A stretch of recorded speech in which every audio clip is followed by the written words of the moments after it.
Hey guys, welcome to my YouTube channel once again. आज हम पढ़ेंगे फैसिलिटी या फिर प्लांट लोकेशन के बारे में।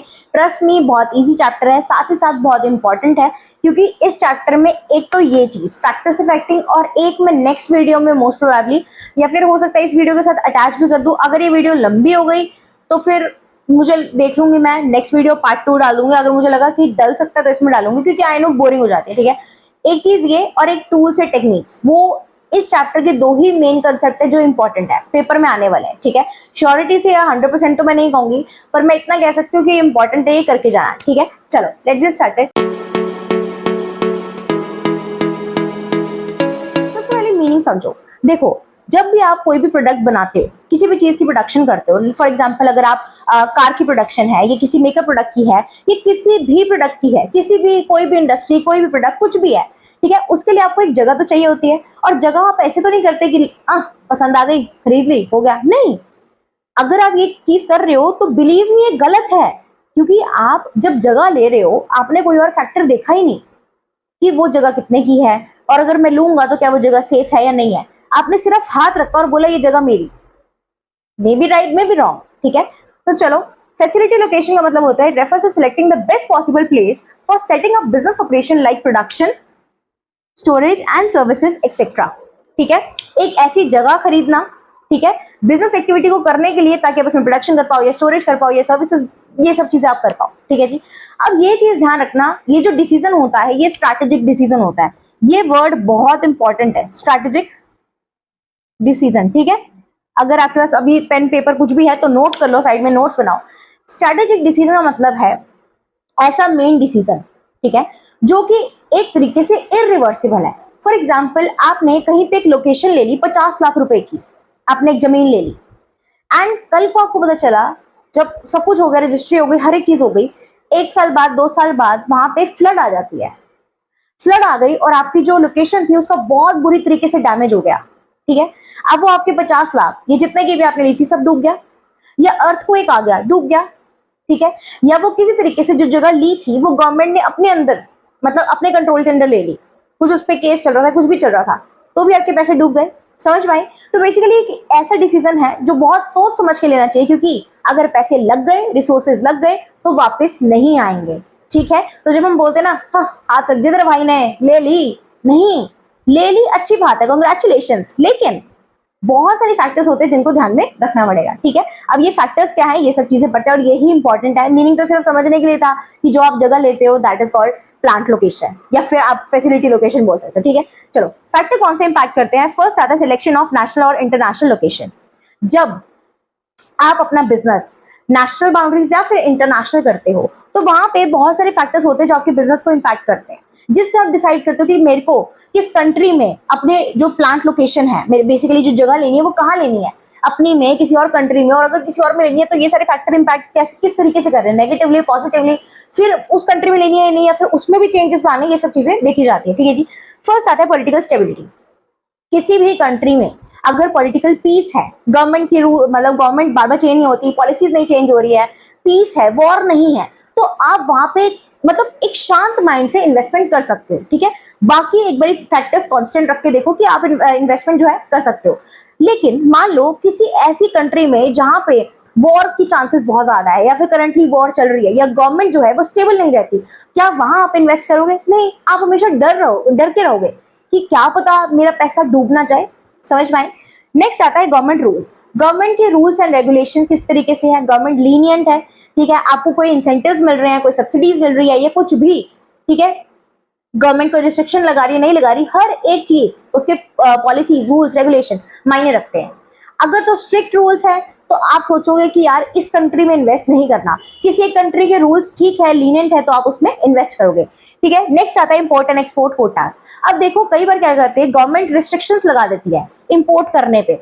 जैसे अब मेक इन इंडिया, ठीक है, ये जब मेक इन इंडिया वाला आया हमारे पास, तो गवर्नमेंट ने कहा कि अपने जो बनाया है, अपनी प्रोडक्शन करनी है इंडिया में ही करो। गवर्नमेंट ने इंपोर्ट पे कुछ रिस्ट्रिक्शन लगा दी। ठीक है, तो जब रिस्ट्रिक्शन ज्यादा हो जाती है, जब आप फिनिश गुड्स इंपोर्ट नहीं कर पा रहे हो, वो सब चीजें, तो वो भी इंपैक्ट करती है। सिमिलरली अगर आप कुछ एक्सपोर्ट नहीं कर पा रहे हो, वो भी बिजनेस को इंपैक्ट करेगा कि आपने कहाँ पे लोकेशन, सॉरी, किस लोकेशन में आपने जो है अपनी किस जगह पे है जो अपनी प्लांट लोकेशन लेनी है, कौन सी कंट्री में लेनी है, ठीक है जी। नेक्स्ट आता है एक्सचेंज रेट। देखो एक्सचेंज रेट का मतलब है कि आपकी करेंसी सामने वाली करेंसी के कंपैरिजन में वीक है या कैसी है। अब फॉर एग्जाम्पल लो, मैंने अभी थोड़े दिन पहले मैं देख रही थी ऐसी, तो हमारे इंडियन करेंसी में अगर 1 रुपीज देखे तो वियतनाम में हमारे से तो ज्यादा ही पड़ता है, ठीक है। मैं कुछ एग्जैक्ट अमाउंट मुझे याद नहीं आ रहा, शायद मैंने 20-30 रुपए में देखे थे ना, तो वो भी 1000 के उसमें थे। तो सोचो यहाँ के 30 रुपए वहां के 1000, या मेरे को ध्यान नहीं है मैंने कितना बड़ा था, ज्यादा है, हमसे ज्यादा इतना लगाओ, ठीक है। तो किस तरीके से इंपैक्ट कर रहा है डॉलर का रेट, ठीक है, हर एक चीज। नेक्स्ट आता है सिलेक्शन ऑफ रीजन। अब सिलेक्शन ऑफ रीजन में जब आप बात करते हो कि विद इन नेशनल बाउंड्रीज, जब आपने सोच लिया कि मेरे को अपना जो भी प्लांट लोकेशन लेनी है वो नेशनल बाउंड्रीज के अंदर अंदर, जिस कंट्री में मैं रह रहा हूँ या रह रही हूँ उसी के अंदर अंदर लेनी है, वहां पे आप ये सारी चीजें देखते हो कि कौन से फैक्टर्स जो इंपैक्ट करते हैं। जैसे मान लो आपने एक पर्टिकुलर रीजन में लेना है, फॉर एग्जाम्पल हरियाणा, पंजाब, कहीं पे भी लेना है, ठीक है, कोई भी लोकेशन लेनी है, वहां पे सारे फैक्टर्स आप देखोगे। अवेलेबिलिटी ऑफ रॉ मटेरियल, जहां पे भी आप लोकेशन ले रहे हो उसके अकॉर्डिंग जो भी आपने फिनिश गुड्स बनाने हैं, उसको बनाने के लिए क्या आसपास रॉ मटेरियल अवेलेबल है, ठीक है तो कितनी कॉस्ट पे है, नहीं है तो कौन सी ऐसी जगह है जहां पे अवेलेबल होंगे, ये सारी चीजें जो है इंपैक्ट करती हैं। सिमिलरली अवेलेबिलिटी ऑफ पावर, ये जो मैंने ये लगाए हैं साइन, ये सारे अवेलेबिलिटी ऑफ के, ठीक है, क्योंकि बोर्ड पे लिखना पॉसिबल नहीं होता। अवेलेबिलिटी ऑफ पावर, ये चीज आप मान के चलो कि बिना पावर के कोई रेयर ही इंडस्ट्री होगी जो कि चल सकती है, क्योंकि कहीं ना कहीं आप देखो कोई भी इंडस्ट्री उठा लो, कुछ भी मशीनरी काम कर रही है, मशीनरी किस पे काम कर रही है, पावर है।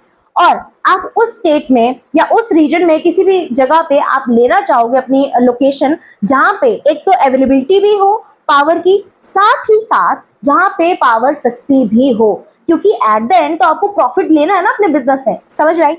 आज भी कुछ रीजन्स ऐसे हैं वैसे इंडिया में जहां पे प्रॉपर इलेक्ट्रिसिटी नहीं है, तो वहां पे आप बिजनेस सेटअप करके या फिर अपनी प्रोडक्शन लोकेशन सेटअप करके करोगे क्या। आपके पास जब लाइट ही नहीं होगी, पावर ही नहीं होगी, तो आप मशीनरी चलाओगे कैसे, फूक मार के थोड़ी चलाएंगे, समझ में आए। नेक्स्ट आता है अवेलेबिलिटी ऑफ लेबर। अब देखो लेबर एक तरीके की नहीं होती, लेबर स्किल्ड भी होती है, अनस्किल्ड भी होती है, सेमी स्किल्ड भी होती है। तो वो डिपेंड करता है कि आपको वो लेबर कहाँ मिलेगी और उस हिसाब से आप कहाँ अपनी फैक्ट्री को लोकेट कर सकते हो, ठीक है, या फिर अपने प्लांट को लोकेट कर सकते हो। फॉर एग्जाम्पल आपको चाहिए अनस्किल्ड लेबर, ठीक है, तो आप क्या करोगे, एक ऐसी जगह लेट से फॉर एग्जाम्पल यूपी, ठीक है, बिहार, आप वहां जाते हो, आपको अनस्किल्ड लेबर मिलती है बहुत सारे, ठीक है, और आपको पोस्ट भी जो है वो सस्ती मिल जाएगी। अगर आपको सेमी स्किल्ड चाहिए तो आप हरियाणा में आ जाओगे, ठीक है।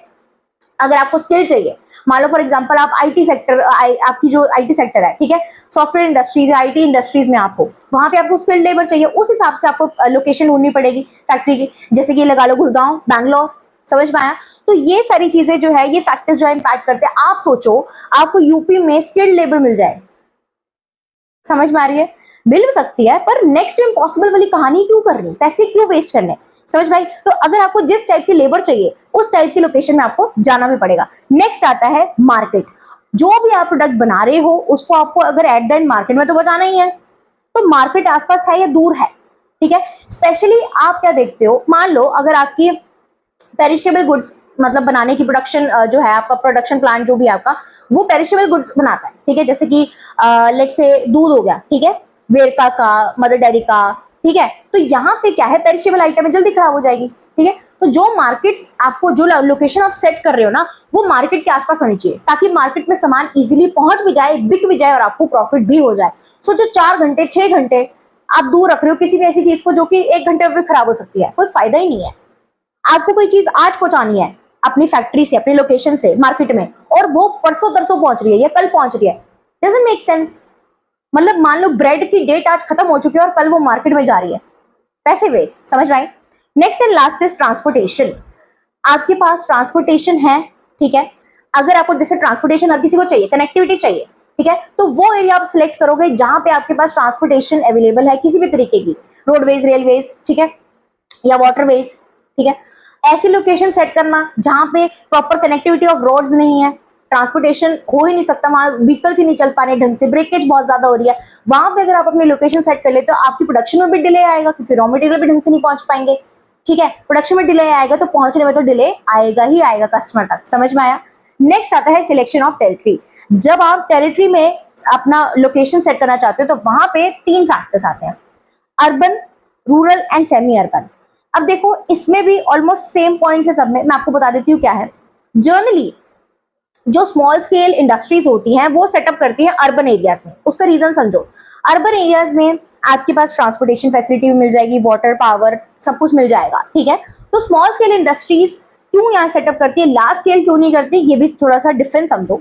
स्मॉल स्केल इंडस्ट्रीज को एरिया एक तो थोड़ा सा चाहिए सेटअप करने के लिए, ठीक है। एरिया थोड़ा सा चाहिए होगा तो कॉस्ट भी कम लगेगी, right.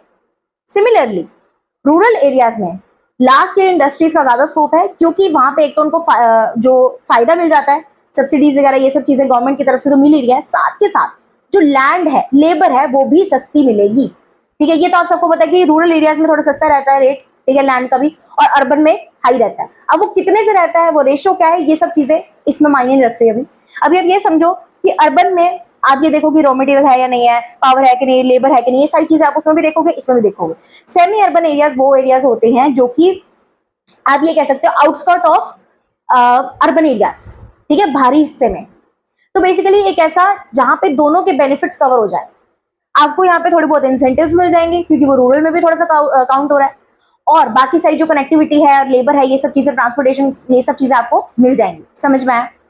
Next and last is selection of exact site.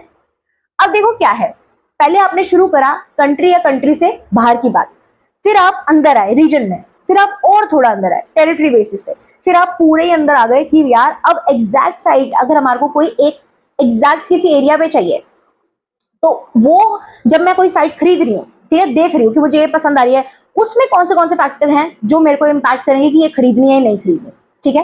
First मैं देखूंगी साइट का साइज क्या है, जो मेरे को जितनी मेरे को प्रोडक्शन करनी है, जो जितना एरिया मुझे चाहिए, क्या वो बराबर से मुझे मिल रहा है या नहीं मिल रहा, ठीक है। और ये चीज ध्यान रखना, हम हमेशा जो साइट लोकेशन देखते हैं उसका साइज वगैरह हम जरूर देखते हैं, और साइज सिर्फ इतना नहीं होना चाहिए कि जितनी प्रोडक्शन हो जाए, नहीं, कल को फ्यूचर में अगर मेरे को बढ़ाना भी है तो इतना स्पेस मेरे पास होना चाहिए कि मैं ग्रो कर पाऊं, राइट। नेक्स्ट आता है सॉइल स्ट्रक्चर। जनरली ये एग्रीकल्चर इंडस्ट्री वगैरह में देखा जाता है कि सॉइल स्ट्रक्चर कैसा है, ठीक है, ह्यूमिड एरियाज, ये वो हर एक चीजें जो क्लाइमेटिक कंडीशन है, ये सब चीजें देखी जाती है कि क्या ये हमारी प्रोडक्शन से मैच हो रही है या नहीं हो रही।